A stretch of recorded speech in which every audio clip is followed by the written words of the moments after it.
Nearly 2 years after a hit-and-run crash that killed an elderly woman in St. Johns County, there's now an arrest. Investigators say the man responsible was driving under the influence.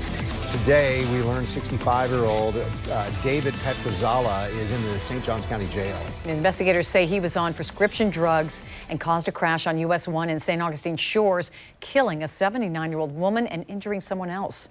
News4Jax reporter Vic Micolucci tells us eyewitnesses helped solve the case. It was a violent crash on US 1. This FHP report shows a car slamming into the back of another, causing that one to flip, throwing out the two women inside.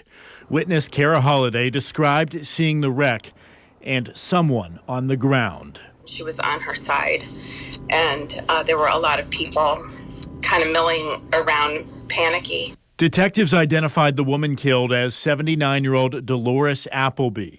Her obituary says she had just moved to Florida so her niece could take care of her.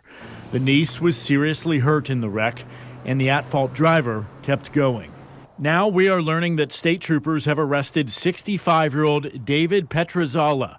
He's facing a number of charges, including DUI manslaughter and hit and run, accused of being impaired by prescription pills, methadone. When we hear about a DUI manslaughter case, we usually think that somebody's under the influence of alcohol, but the report says that's not the case here. And that includes prescription medications too. If you're not taking the prescriptions in the appropriate fashion, you can be under the influence by those as well. Even though they're prescribed, there is that level of impairment to safely operate the motor vehicle. State troopers tracked down that alleged hit-and-run driver that same day, in large part thanks to the help from eyewitnesses who not only turned over cell phone video, but also dash cam footage. On Tuesday, investigators arrested Petrozzala on a warrant. Sergeant, this crash happened in September of 2020. Now we've got an arrest nearly 2 years later.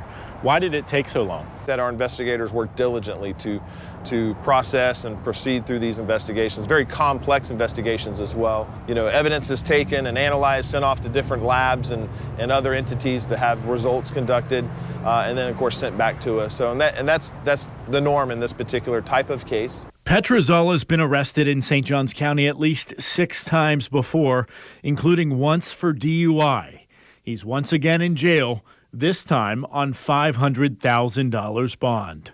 I'm Vic Micolucci, Channel 4, the local station.